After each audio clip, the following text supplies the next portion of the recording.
This podcast is sponsored by Camera Museum of London at 44 Museum Street. Welcome to a Fish Out of Water podcast. This is your host, Richard Lippman. Today, we are interviewing Kiera Chaplin. Okay, can you hear me? Hi. Hi. Okay, Hey. I'm recording now. You're going to see my video. Is it possible to see a video on your side? There we go. Right. Good. Okay, hi. Thanks very much. Oops. You cannot minimize when you are recording this meeting. Okay, fine. I'm recording. Okay, let's begin soon. Okay, thanks, Kiera, for joining us music interviews. Can you Pleasure. tell us who you are and what you do? So my name's Kiera Chaplin. I have a new song out called Not Easy But Crazy. And I guess I come from an entertainment family, and I do a lot of different things in fashion, entertainment, and that would, fashion, film, music. And I'm happy to be here to speak with you today. How did you get into music? I've always loved music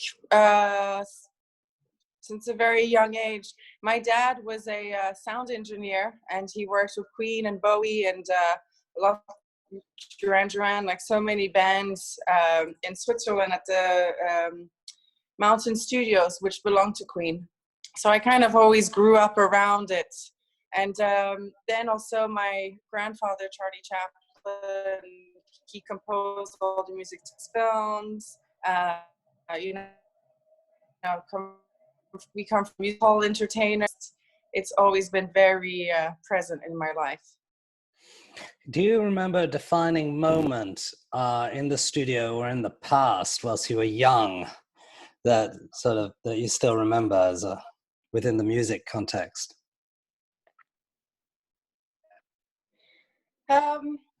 I guess the first time that I wrote some of my own songs, that was really great to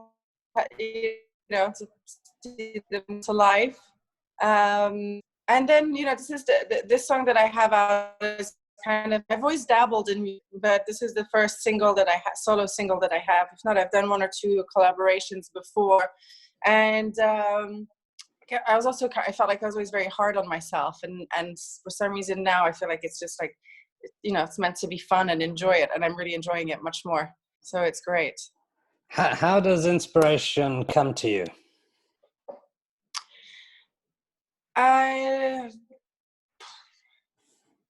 Everything is inspiration. That's a hard question. I feel like inspiration comes when it comes, and then it's not there when it doesn't want to be there. Sometimes it's just really easy. Sometimes it's harder.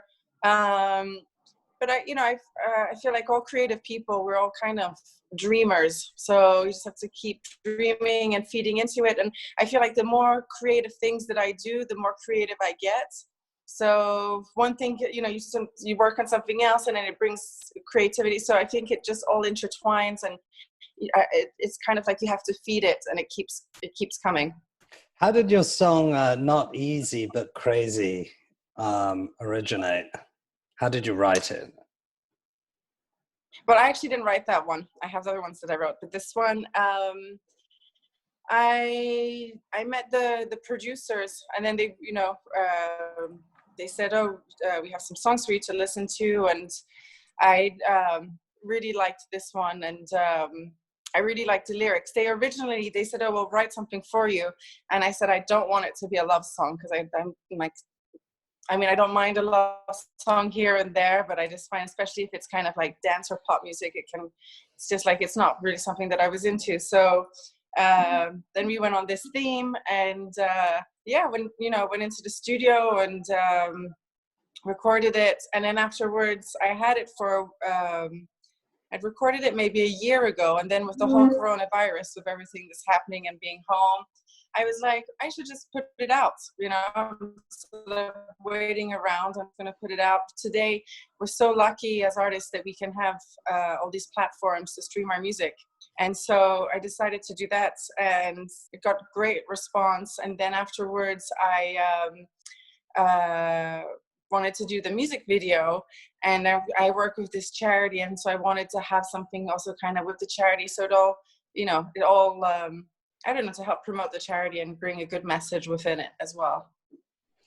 And you also wrote to do something good with my time in quarantine.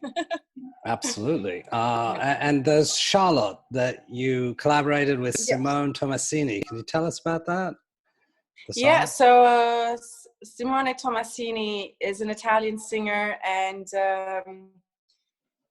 his grandfather was born, I think, the same day as my grandfather, and he's a big fan of Charlie Chaplin, and so he approached. We have a family office for everything to do with Chapin rights and licensing and all this, and he wanted to use the speech of the great dictator at the beginning, and so you have to get authorization and all this, and then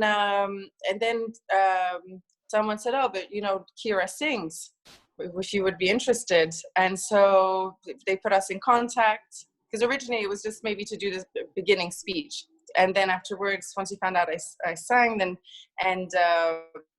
we started talking about it. But I didn't really know what his song was about, and I was worried that it could be a bit cheesy, having singing Charlot for Italians or French means the tramp, so singing about my grandfather. I was like, but then afterwards I saw I got the translation of the words of what he wanted to do, and it's just a really nice positive message of saying how laughter cures everything, and nothing's bad as long as we can laugh a little. And I thought the message was really nice, and I was like, why not? Let's do it.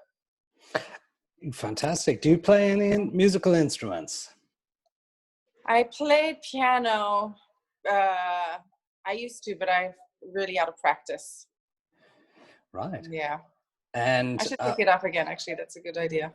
what are your future plans with regards to your musical projects?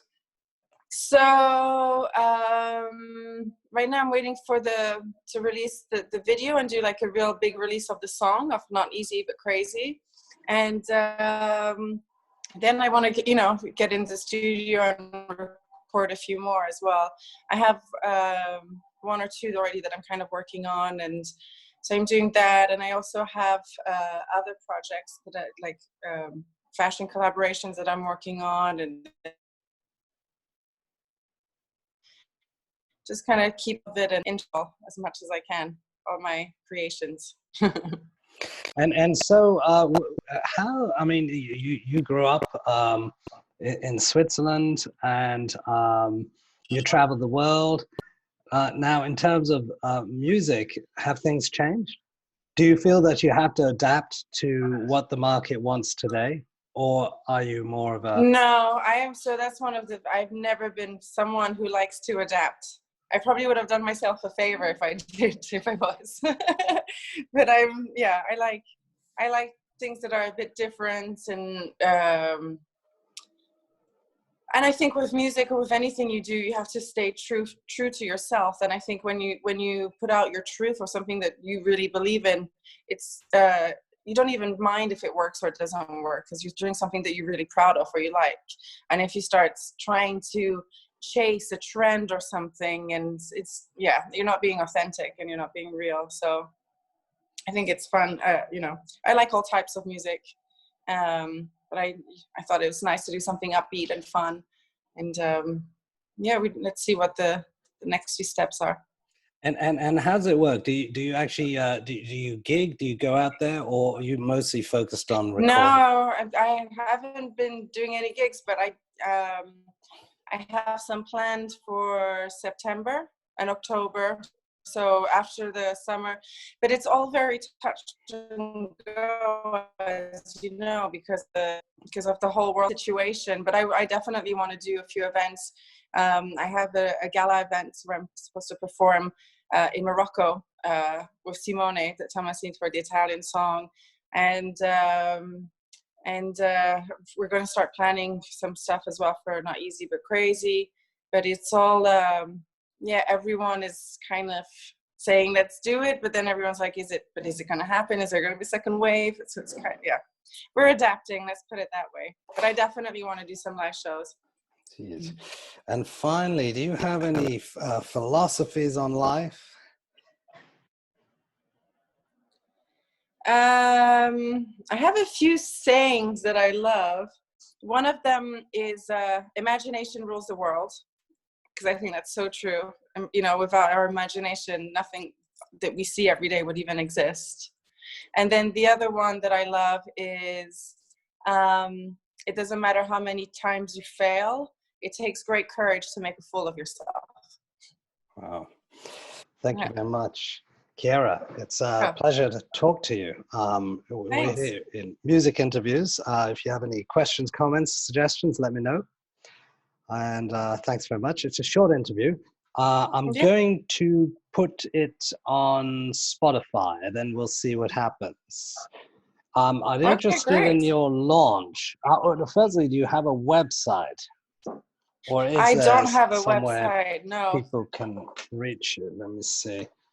So I suppose people I've been kind of using Instagram as my website. Instagram's okay. Instagram.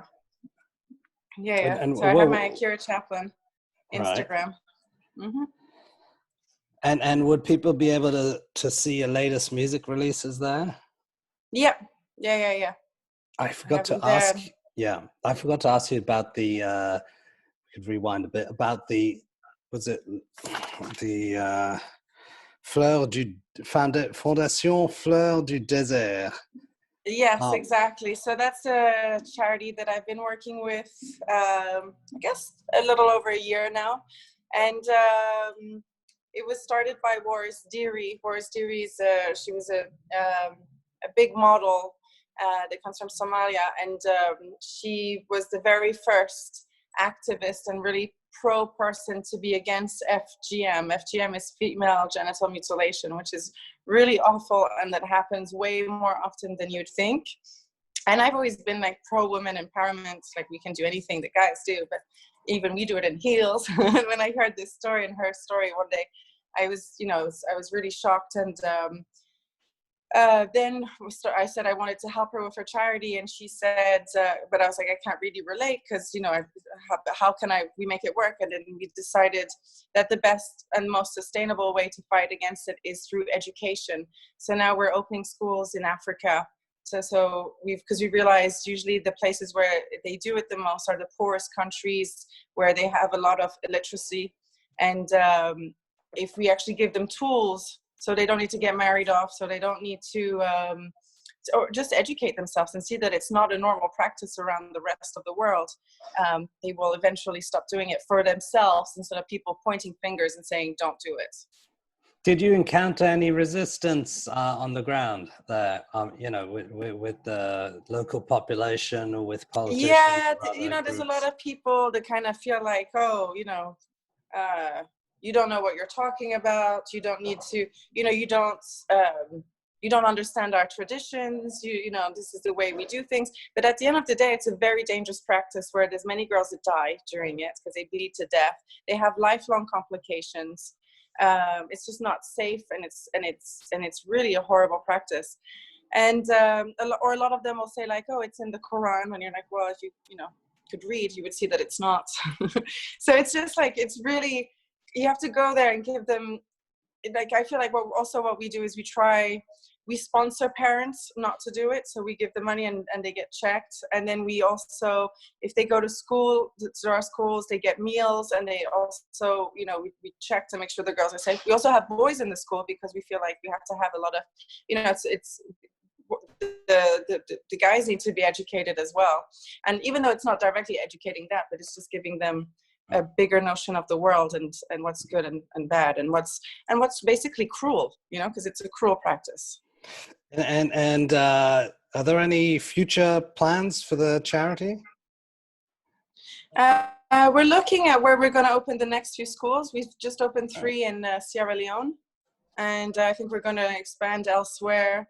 We have a few charity events also scheduled that we're hoping to do one in Geneva in September. And yeah, again, we're hoping with if there's no second wave, that we can do a few fundraising events as well.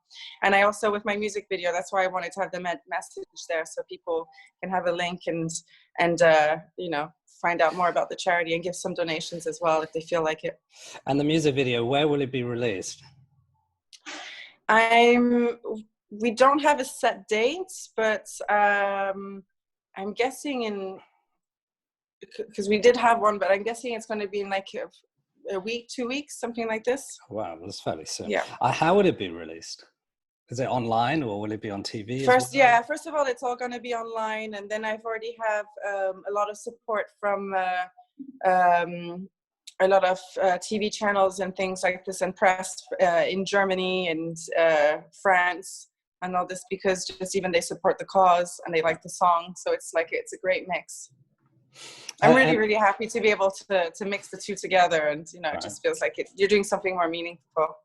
And I'm wondering also whether you sort of mix, you've got the music, charity, which is, you know, good causes. And also I read here on Wiki that you're also involved in films, and you're sort of got a stake in Limelight Productions. Is that correct?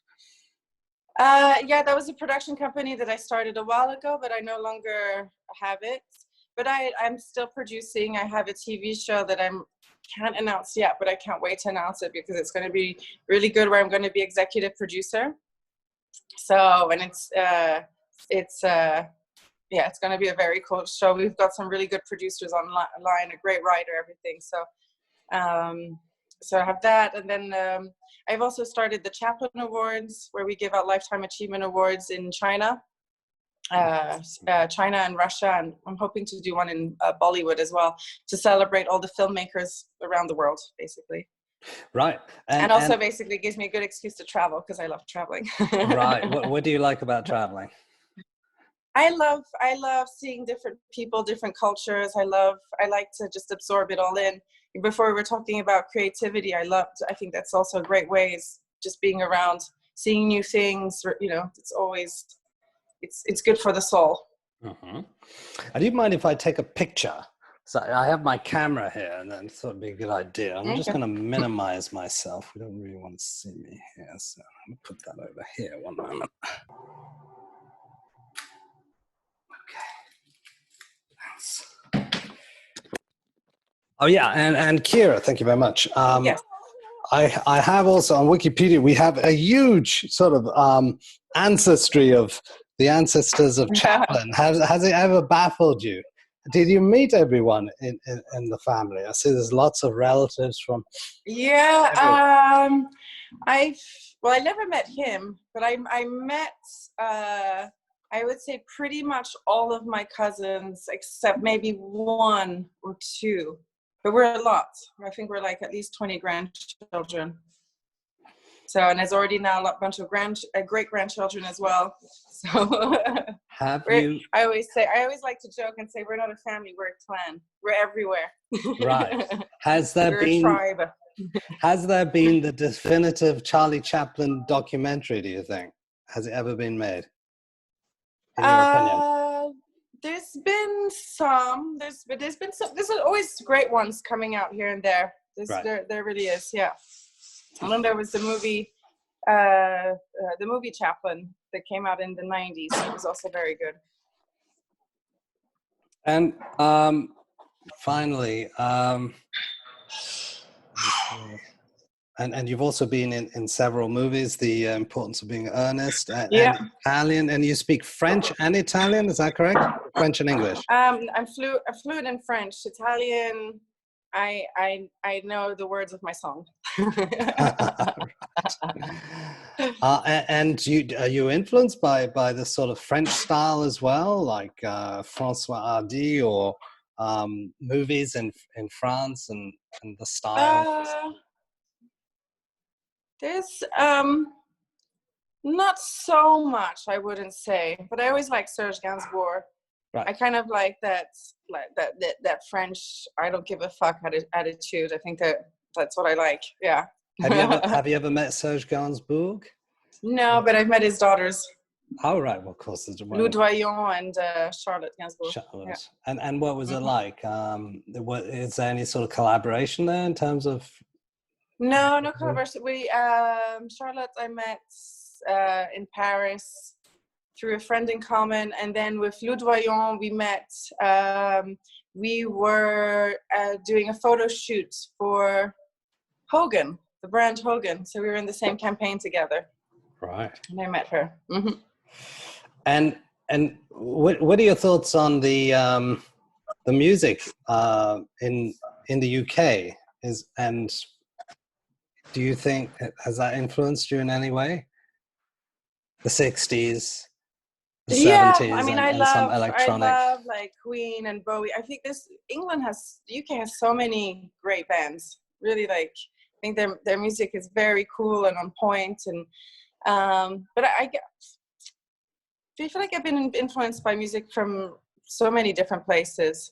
I really like all different styles, and I think when a song is good, it's good. You know, even if it's not your type of music, right, you'll still enjoy the beats or enjoy the lyrics. There's always something that catches you, and you're like, okay, not usually what I listen to, but I get it. I like it. Yeah. You said you were in China and Russia. Is that correct? Or yeah. How is it there in terms of the music? Did you manage to listen to the local scene, or? Yeah, I mean, Russia has more of European influence than American. You know, the big names are there, whereas China a lot less. And China has its own, like,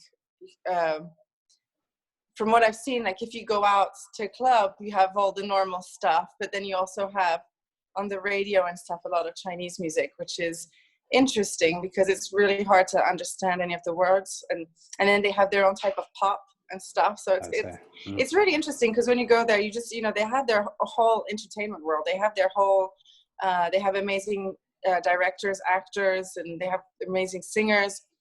We just don't listen to it because it's kind of, you know, two worlds apart. Do you think it's really interesting to get to know their culture better and to see what they're up to. Do you think the West should adapt a little bit more to the East in that way? And attempting to break into the market there, or is it solely for the locals? You know, like is there a two-tier system, do you feel, in the music world? It could be a two-tier system, and I know that, I mean, for movies, I think they only accept in China 50 foreign films a year. Right. So it's hard to break in there, but and also I think people don't really go there. I'm sure it could be done more but I think the language barrier is always something that's so complicated. And when you don't know someone, so it just makes it hard, and people just end up not doing it. Right. What about Japan? Have you? Japan, I've never been to Japan, but I'd love to go. But I know they have also very great style and music, and they have their own thing going on over there, which is very cool. Right. Mm-hmm. Now, is there anything finally in the music sense that you hope to do? Any collaborations with other musicians or artists? Yeah, I mean, there's so many great people I would love to. I'd love to work with Mark Ronson as a producer. I've always been like a huge Amy Winehouse fan, and yeah, I mean, I love what he does. I think he's amazing. Then I don't know. I like it. There's so many, different people that could be fun. You know, so many different people that could be fun to work with. Yeah. I hear that you also there was some sort of classical collaboration, or there was with regards to Charlie Chaplin. With Philip Quint. Philip Quint, he has an album called Chaplin's Smile, but he's a violinist, and basically he took, because a lot of people don't know that my grandfather composed all the music to his films, and he didn't know how to read or write music, but he could play the violin and the cello. And he was left-handed, which makes it a bit more complicated, especially back then, because you didn't really have any violins. You had to change it all. But he, later in his life, went back to all his movies and did the musical scores to them, and spent hours telling composers what to do. And so this guy, Philip Quint, took all the music and did it. So he just shows on the violin, and there's someone on the piano. And it's really beautiful. And I narrate.